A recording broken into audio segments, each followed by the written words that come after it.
Hello Year 8, how are you? Welcome to my weekly feedback video. As usual, this week I'm going to be recording a short video talking about mainly the work you did last week and going into detail, discussing the good things and the bad things. Of course, I will also summarise what we're doing this week, but mainly this is a space for you to skip ahead if you need to, find your own work, and then listen really carefully to what I have to say about it. Maybe think also about, for yourself, what would you do differently if you could? So I'm going to share my screen now because I've got a little presentation ready to share with you. Here we go. I'm going to make that full screen.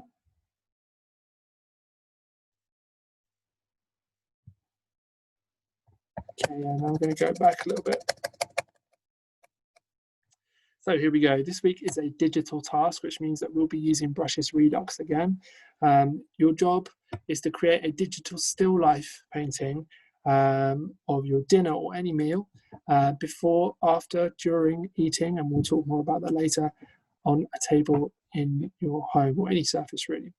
So it's kind of something like this on the right, okay, which is a lovely painting by a lady called Anne Redpath. So to go through the basic suggestions that we've got for you, firstly, you should pick and arrange your objects in a way that tells a story. So, think about the way things are laid out and don't be afraid to manipulate them and move stuff around a little bit if it makes for a better image. It would be great if you could find some way to insert colour into your composition. Sometimes, a meal isn't always the most colourful thing in the world. So make it a bit more colourful. That might mean using a particular tablecloth or a type of napkin or a particular set of crockery or something that's very colourful. But we're making pictures here, so a sense of realism is good, documenting real life, but I think you'll have more fun if you kind of curate the situation a little bit and make it more interesting to look at by adding colour and other things like that. So some of you will be familiar with the process of drawing from a photograph by now. It has to be your photograph if you're doing that, obviously. You don't want to see anyone getting a picture of a bacon sandwich off the internet and drawing that. And if you want to do that, obviously, you need to make sure you draw on a separate layer to your picture. We'll talk more about that in the lesson. Also, it's absolutely fine not to work from a photograph and to sit there with your iPad and observe the scene in front of you and draw from observation. Of course, that is much harder, so you get much more credit if you do that. Plus, it will be much more valuable for you as an artist because you'll be really stretching your skills and your ability to look at something and record what you're seeing. Having said that, sometimes it can be too challenging and it can crush you a little bit. So it's all about you using your judgment.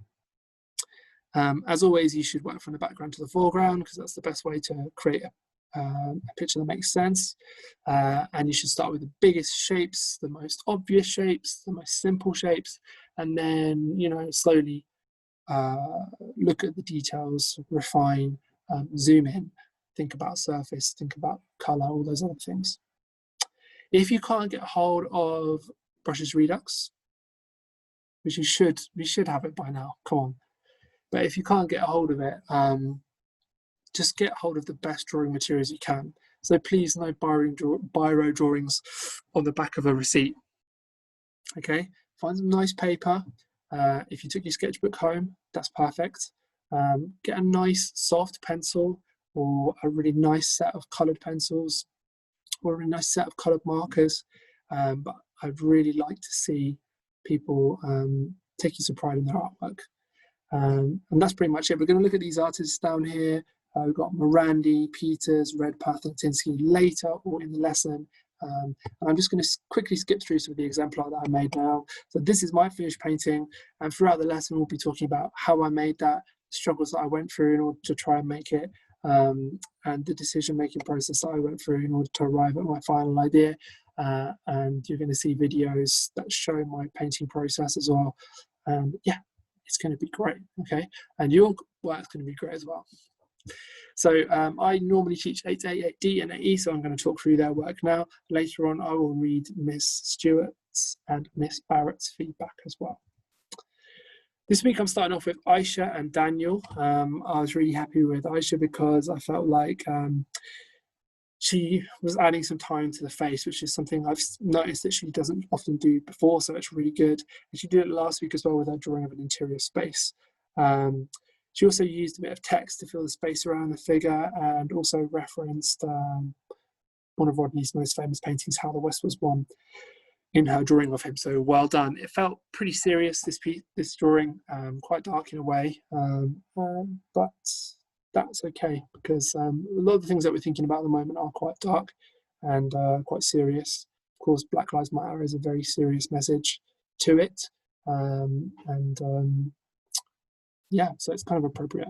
I just need to move my little preview to the left here so that I can read Daniel's. Okay, Daniel revealed to me that through his family, through his mum and dad, he has links to a sculptor, a British Jamaican sculptor called George Fowelkam Kelly. So this is quite an interesting guy. I recommend you look him up. He's got some stuff online that you can have a look of, and I definitely never heard of him before, so it was really cool to discover someone new. And Daniel included a little bit of text alongside the art that he did, explaining why he chose this artist, and also showing that he had shared his work online, and a relation of the artist had actually commented, which is really cool. There's nothing better than getting that sense of an artist being a real person, you know, and feeling that connection with them. And it's also really brave of Daniel to share his work online, so well done, Daniel. And thank you for letting me in to your process and describing, you know, your thought process. Yeah, and basically Daniel has referenced the artist's sculptural work, which is mainly kind of busts, which is kind of like, you know, the head and shoulders of a person, by creating a bust of the artist. So well done, Daniel. Thank you very much. That's really cool. Let's skip to the next slide. So this one is from Martha Phibbs in 8A. It's a very stylized portrait, which means that it's kind of, you know, it's influenced by the world of illustration or the world of animation. You can see that in the exaggerated eyes here, and the sort of very the shape of the head with the quite pointed chin. So it's kind of got an anime sort of feel to it. She's gone for a 3/4 angle here, which is this is portrait, okay. This is profile, and 3/4 is somewhere in the middle. Now, what's often really hard about 3/4 is that you can see one eye, but it's partially obscured by the nose, and also it is obscured as it goes around the side of the head, okay? And the other eye appears bigger. The shape of the mouth becomes a bit more complicated. The nose is mostly in profile, although you can see a little bit of this cheek here. And, you know, it's a bit of a tricky angle, to be honest with you, and she's done a really good job of it, so well done. I feel like she might have referenced the work of the artist through her clothing. The two other things that I want to mention here is that this is a really good image of the drawing. So she's photographed it really well, and she might have edited it a little bit before she's uploaded it, which is just, it makes it so much better. It takes a drawing that's nice and elevates it a little bit, makes it feel so much more finished and well resolved. That's also obviously to do with her liberal use of colour and everything like that, but I just thought I'd point that out because it's quite rare, to be honest with you. People will spend hours and hours on a drawing and then take a picture of it in half a second. You know, she's obviously been really careful, lined up her camera just right, and then polished up the picture really well as well. So well done, Martha. Okay, this is Munib's. Munib has submitted, not every week, you know, some weeks I've missed him, other weeks he has submitted, so it's good to see him submitting. And he has done a really nice drawing of, I believe this is Critchley, and I can tell that because he's referenced No Woman, No Cry, which is Critchley's painting with that kind of diamond shaped crisscross grid in the background, which he's changed around a little bit. He hasn't done any colour, but I did really enjoy his simplified shapes, especially the collar of the shirt, which is really cool, and this sort of simplified expression of the face as well. I thought that was quite cool. So well done, Munib. Well done. Let's see something from you every week going forwards, please. Right, this is from Peter. As you can see, Peter spent a really long time studying the kind of organic forms, the kind of serpentine shapes that we see in Ophelie's work, and recreating them in this portrait of the artist. And he's also done a really good job of recreating the colours that Ophelia uses. He uses like quite exotic, rich, dark, saturated, sometimes flat colours in his work. And yeah, I can see them here, recreated really faithfully and really well. And he's obviously got the portrait in the middle there, which is a great portrait. I would have liked to see a little bit of tone maybe on the face. I think it's you shouldn't be shy about doing that. But yeah, great piece of work. Well done, Peter. As always, he delivers. This one's from Primrose. I thought that the combination of the portrait and the artist's work by the background was good. I felt like the background could be busier, like these patterns from the fabrics could fill more spaces, perhaps, up here. And I also felt like there could be more tone in the artist's face, similarly to Peter's. I just think it helps to describe not only the shape of the face, but also the artist's skin tone, which is dark. So this is from Zoe. It's a simplified portrait combined with clear reference to No Will, No Cry. Again, I do love a stylized, simplified, elegant portrait. Picasso was all known for doing really good ones. Many other artists as well, to be honest with you. I don't know why I always think of Picasso boring. But so I have nothing against them. But sometimes I think it's nice to have a little bit more detail in the face, So when people describe, the creases under the cheeks, or some of the lines under the eyes, or, facial hair or teeth or anything really, I think it just brings the portrait to life a little bit more, makes it a little bit more recognizable as something that is human. So worth exploring, Zoe, but well done for the kind of, I think it's oil pastel-y sort of background, which is really nice, feels really kind of rootsy and cool, which is nice. Okay, this is a piece of work from Luli. Now, I couldn't conclude all the stuff that Luli sent me, but Luli sent me this reference picture which she'd used of Lynette Yeadon-Boakye, and she also sent me a couple of pictures of her work which had clearly inspired her painting, and also she sent me the initial drawing, the drawing that's now covered up by this painted version we see on the right hand side. So as I'm sure you all will agree, this is an incredibly accomplished piece of painting. For a Year 8 student, it's very good. And if you're familiar with Yeadon-Boakye's work, you'll know that her use of colour here is spot on. It really does scream Yeadon-Boakye. Just that colour is really recognisably hers. I was really impressed by a few little details. For example, the way that she described the texture of her hair and the way the light is hitting it on the top of her head. So good. Also, really love the lips here, okay, and the highlights around the head, which are cool. The light is white and cool on her dark skin, so that's really cool. And I also noticed, and Luli pointed this out to me as well, that she had simplified the colour and the pattern. She'd removed the pattern and the scarf at the bottom, which is a good reference to her work as well, which is kind of stripped of too much extraneous detail. So really good stuff, Luli. Amazing. It's always so clear that you're working very hard and you're spending lots of time on your work, so thank you so much. Please keep it up. You're doing great. So this is Avi's work, Avi Malik, again 8D. Here you can see that he's used fine liners or felt tips, to create a very bold, striking pattern.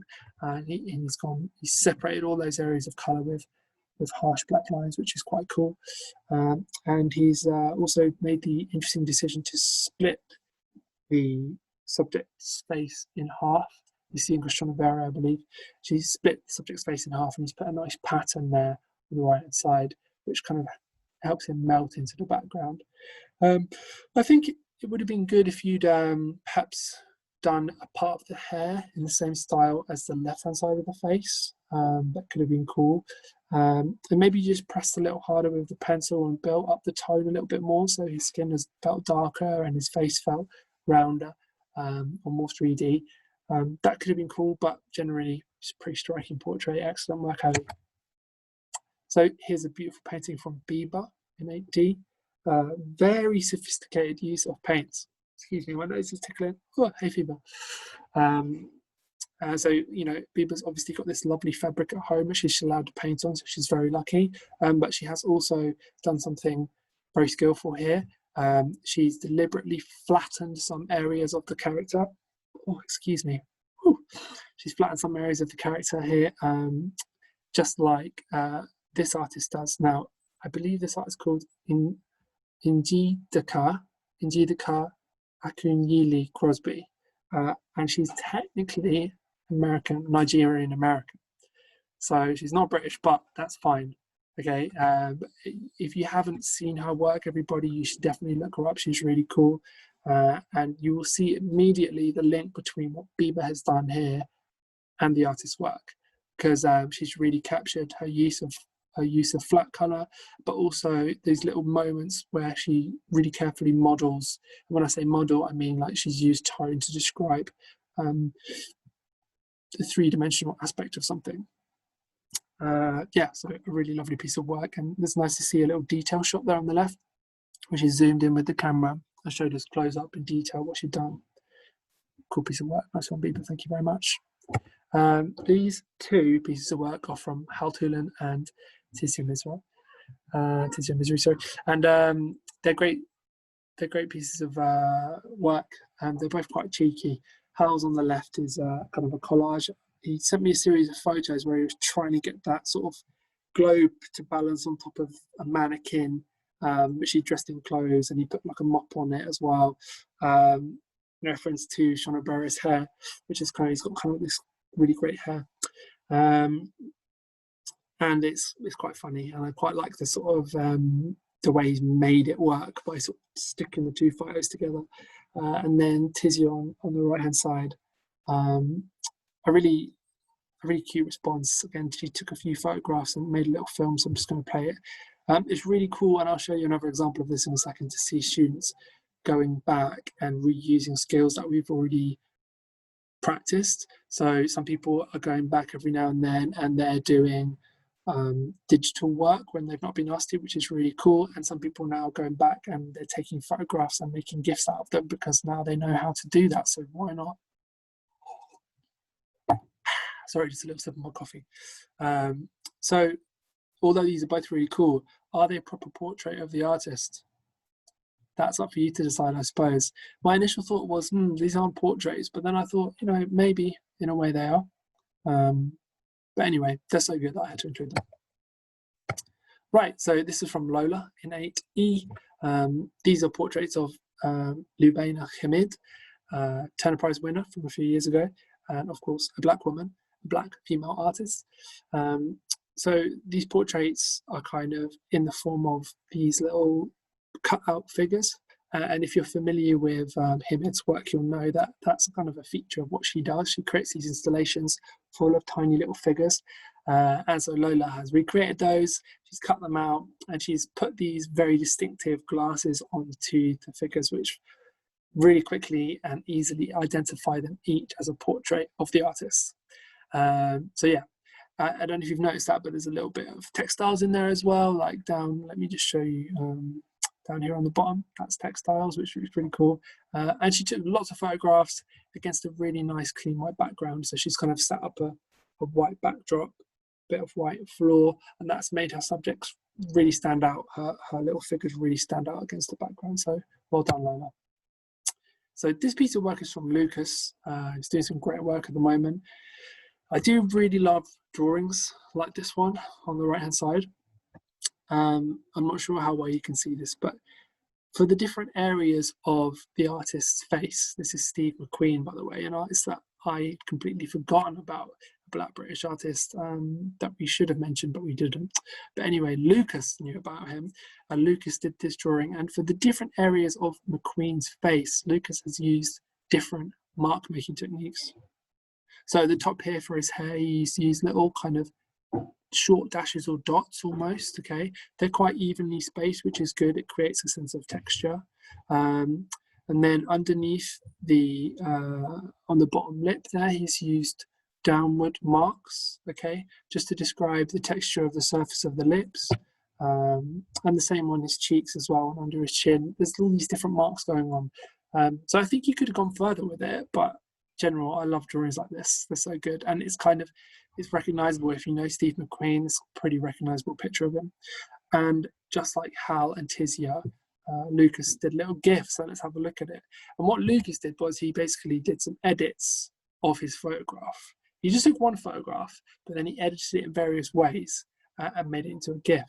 And I think you'll agree, it looks really cool. And it gave me loads of ideas. I started thinking, okay, so we've got this drawing of Steve McQueen. What if we had a few drawings of him and we took photographs of those, but you know, some of them were close up, some of them were further back, some of them were at an angle. And then we started overlaying those drawings with imagery, perhaps from his films or his pieces of artwork, or perhaps from current events, you know. What sort of effects would that have? So sometimes when you've got these two skills, like you remember when we did the groceries task where we sort of in the supermarket, where we took the pictures of the supermarket and we put them on top of each other to create crazy sort of disorientating layered images. And then we've got the GIF thing, you know, why not put them together and suddenly you have something really, really interesting and complex. Anyway, good work from Lucas again. Good stuff, buddy. Right, 2 portraits here, both pretty accomplished. I'm really happy for both of these artists. They're doing great work. Zoe's is on the right. Again, Zoe is really confident with watercolors and she keeps coming back to them, and the more she does that, the better she'll get. So well done, Zoe. You've done a really recognizable picture of Frank Bowling here.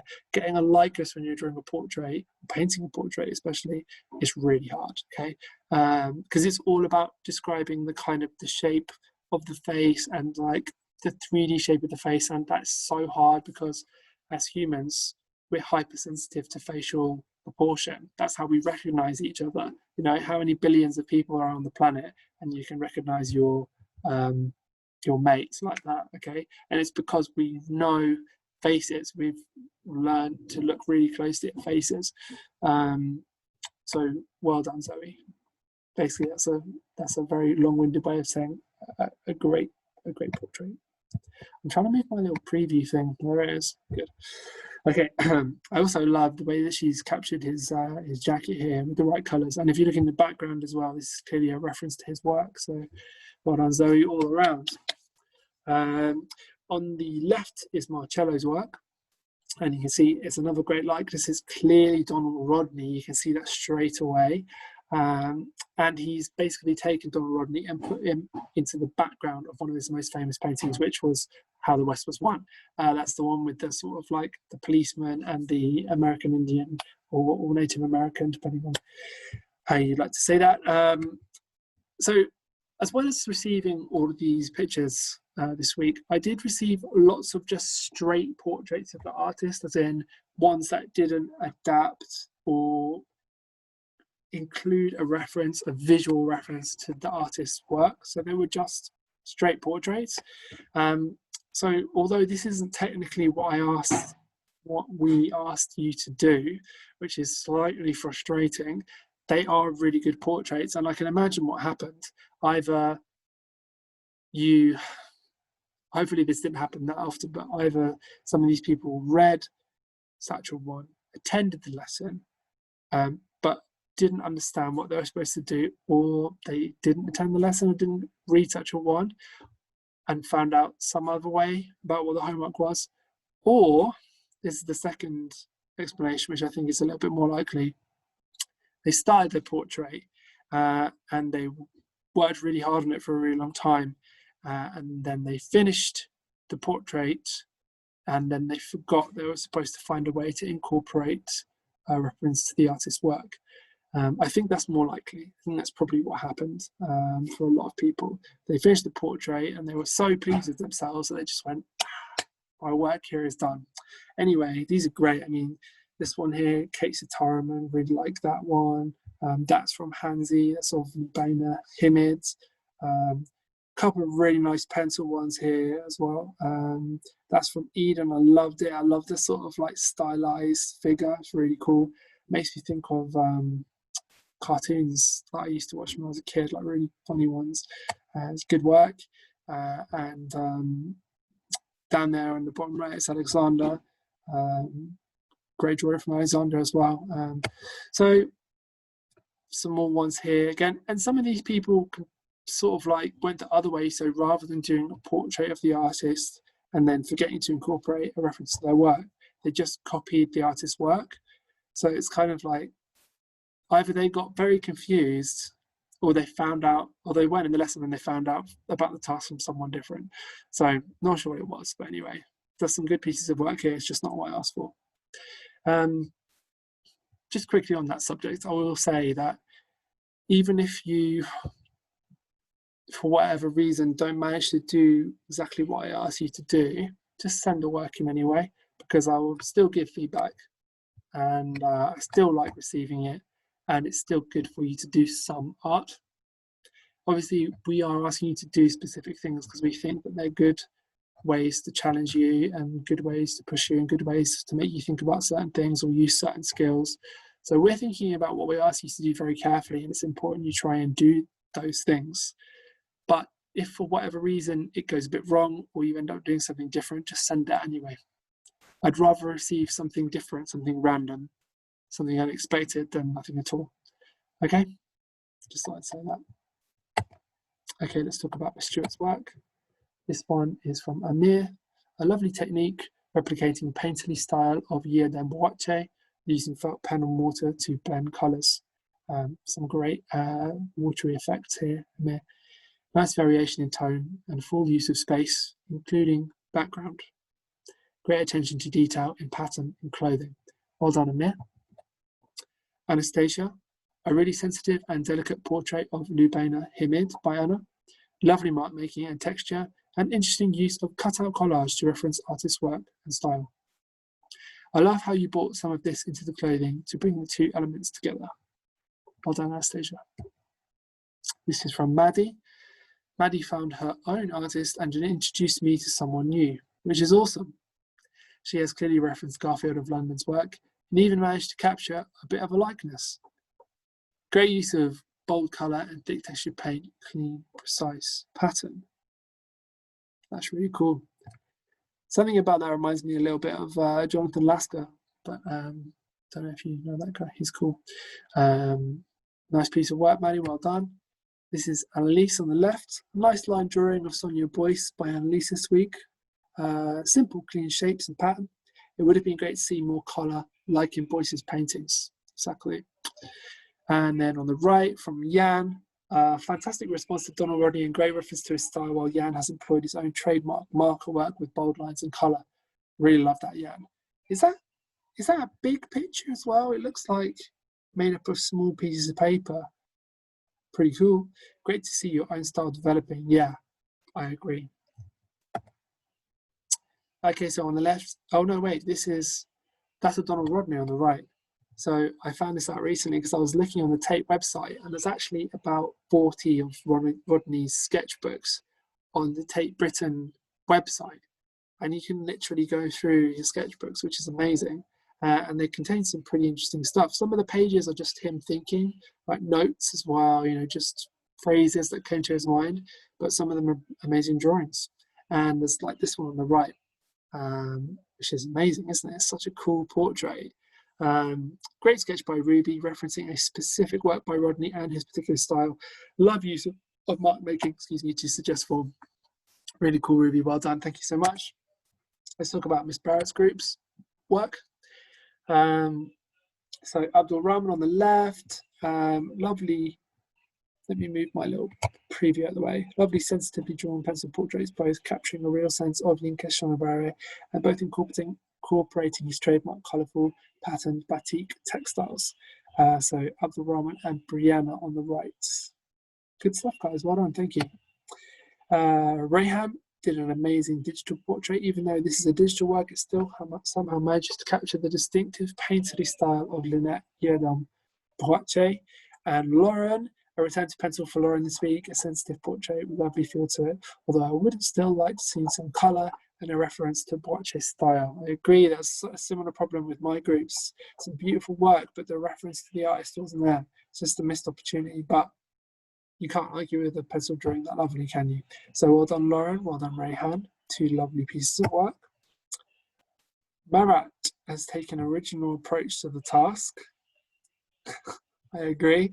He has superimposed his own drawing of Ron Rodney onto Rodney's work. Cool, excellent, ambitious, I like it. Beatrice on the left, striking and imposing portrait of Critchley. Great to see a combination of media and distinctive reference to his No Woman No Cry painting. A lot of people reference that, which is good. Yusra, another Afili response. The portrait definitely captures Afili, and there is a real likeness. Not easy, well done, Yusra. I would just like to have seen some colour and more reference to his work. Me too. Well done, though, Yusra. Keisha Ann, a bold and striking portrait inspired by Michaela Henry Lowe. Fantastic use of colour effectively set against a black background. Great use of mixed media, colour pencil, pen sharpie, and possibly watercolour as well. Great stuff, Keisha Ann, well done. Okay, so those are all the pictures that we were sent, or the best pictures that we were sent last week. I hope to see you all in the lesson where we're going to be talking about how I made this. Thank you so much. Goodbye. Let's stop this recording.